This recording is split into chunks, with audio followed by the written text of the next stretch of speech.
word? Is it worry or something? I guess they probably didn't read that psalm, right? Yeah. Okay, well, let's look at Psalm 37 then. All right. Hi, students. What was your question over there? It wasn't a question. I got a raspberry, so I'm not going to repeat it. Well, what does it mean to fret? To agitate? Worry, okay. So I'm pretty sure you know that. So we're not supposed to fret. And you're told that several times in this particular passage. So it says, do not fret because of evil men. I'm sorry to say that, but sometimes I fret over evil men. I'm a little worried about that. Or be envious, of those who do wrong. Well, maybe we feel that too sometimes. For like the grass, they will soon wither. Like green plants, they will soon die away. Trust in the Lord and do good. Dwell in the land and enjoy safe pasture. Delight yourself in the Lord, and he will give you the desires of your heart. Commit your way to the Lord. Trust in him, and he will do this. He will make your righteousness shine like the dawn, the justice of your cause like the noonday sun. Be still before the Lord and wait patiently for him. Do not fret. There it is again. When men succeed in their ways, when they carry out their wicked schemes, refrain from anger and turn from wrath. Do not fret. It leads only to evil, for evil men will be cut off, but those who hope in the Lord will inherit the land. So 3 times we're told not to fret. We don't need to be worried about all these things, and yet these are things that are all out there that do present stress and seem to be before us, but instead we should trust and we should delight and we should commit and we should, allow the Lord to take all of those frets for us, so to speak, so that the enjoyment that is promised in verse 11 is what word? Peace. Yes, back to verse 11, which I just read, or did I skip that one? Yes. I think I might have skipped it. But the meek will inherit the earth and enjoy great peace. So it's peace that we are searching for. Remember, we were supposed to seek it and pursue it, and we will do so if we are leaving off some of these things, like the fretting over things. So that's the enjoyment promised. And then the time frame, we'll talk about that if you haven't figured that one out on the basis of the rest of the scriptures that you were to read in your introduction. Then we have been told to blank and blank peace. And what I've already repeated that, seek and pursue. So we have to go after it. We have to seek and pursue that peace. That comes only through really our relationship that we have with the Lord, with Christ. And we talked about the safety places and the things that we build up, but we also have to deal with roots. That's the next blank. We know that what grow up and bring stress into our life, and that's roots, because they take a hold on us, and we seem to be unable sometimes to dig them out and throw them away, or when we do cut them off, they grow back. So we keep working with it.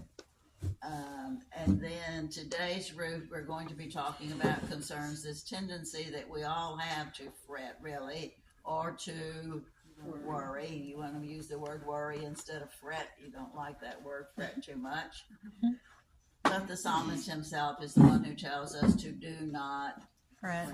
There, you want to use the psalmist word, so you'll be aware that you have these optional words that you can think of. So personal peace's enemy is worry. That begins when we insist on bringing in troubles of tomorrow, next month, next year, etc., into today.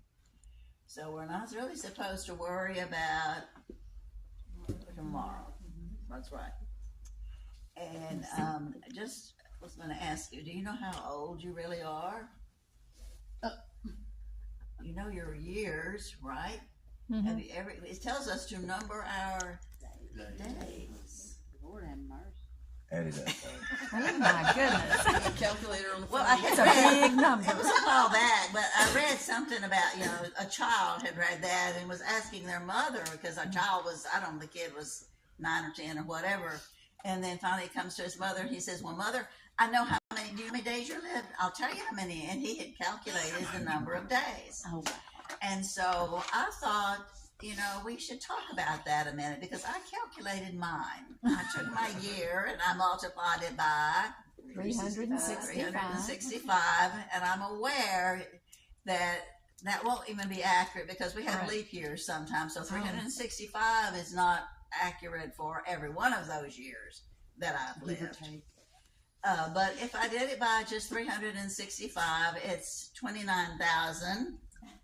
I have lived 892 days. And if I went back and I added in extra For the months. years, because extra numbers, but extra days, out of the number of years that I've lived, I calculate that might be as many as 20 extra days. And then if I think in terms of the rest of, if I finish this year before my birthday in a couple of months, exactly how many days would I have lived? That's one of those down to Juanita. Overslept. Sorry. I was worried about you. I asked Donnie if he knew anything or whatever, but yes, Thank you. we're just kind of starting, and I'm calculating how old I am by days. But I'm getting to figure. It's going to be over 30,000 days that I would have lived, and some of you've lived that many already too. So whatever, not quite, but I know that a couple of you are older than I am, but anyway, it's interesting to think about that. And he says to number our days, and he says in the Lord's Prayer, give us this day, our daily bread. So the answer to your question back up there in your homework was, what time frame does Jesus indicate is the basis for our living? It's our daily living. How do we do every day? Do we concentrate every day? We're going to be celebrating Thanksgiving Day, but how many days out of the year are supposed to be Thanksgiving days? All of them? Every day is a day for Thanksgiving. And one of the preachers that I listened to I think it's this morning even, said that ingratitude, lack of thanks for each of our days or whatever, is one of the greatest sins that we commit, is a lack of gratitude, a lack of thanks, not being thankful. And the basis for making that remark basically dealt with the Jewish people. Remember, they were rescued. They were grateful that they did not have to be under the Egyptian rule, and God got them away from Pharaoh and took them out into the desert to prepare them to go into the promised land. And they made the promised land right away, didn't they? No. What did they do? They grumbled. They rumbled and rambled around in the wilderness because God was testing them, and they complained, and they were not grateful. Okay, let's get back to Egypt. Whatever. I mean, they were just totally without gratitude, and so the whole generation, had to die off, and a new generation come up, and with the exception of Jacob and Caleb. Caleb and Joshua. Sorry, not Jacob. I knew that didn't sound right. Thank you for correcting me. Please hop in anywhere. But anyway, yes, it was very important that we are thankful and that we do this on a daily basis. And it's wonderful that we do have a national time when we want to focus on that thankfulness for. And the key word with thankfulness is the word remember. What do we need to remember?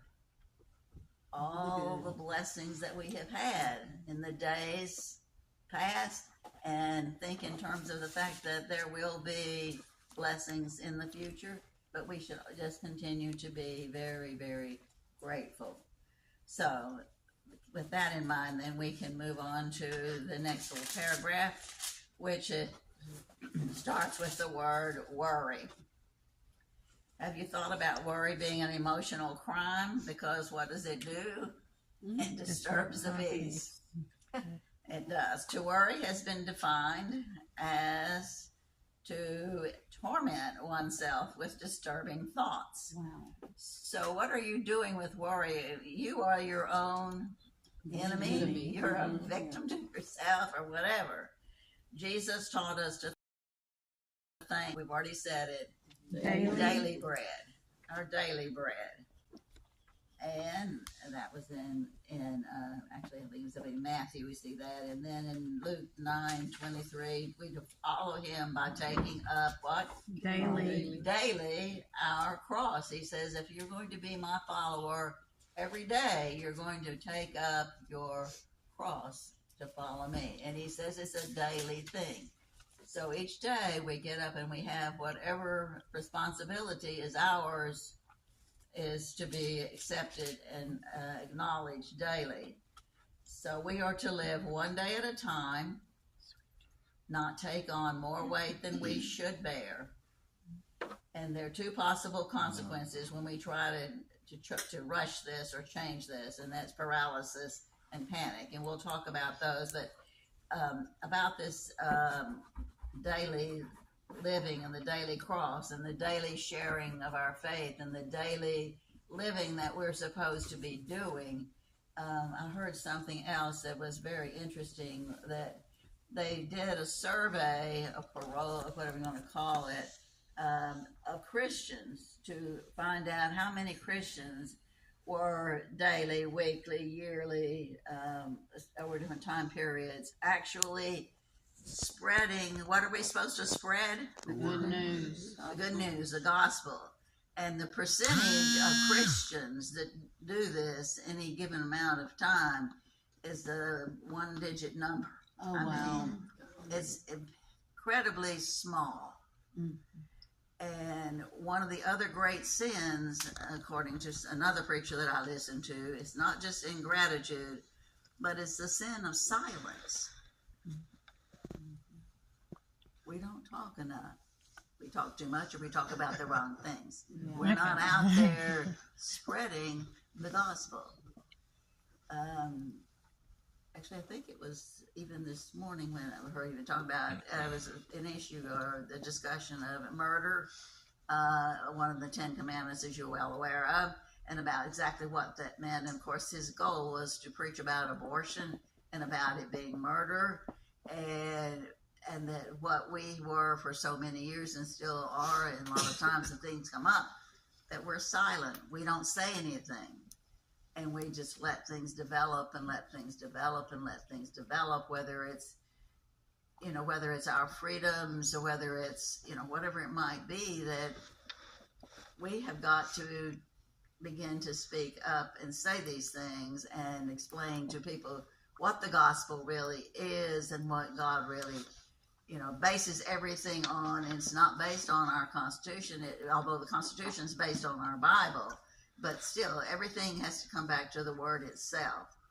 And so we need to be very, very conscious of that. And then we read this rushing the process. What do we think about that word process? What does that suggest? You know what rushing means.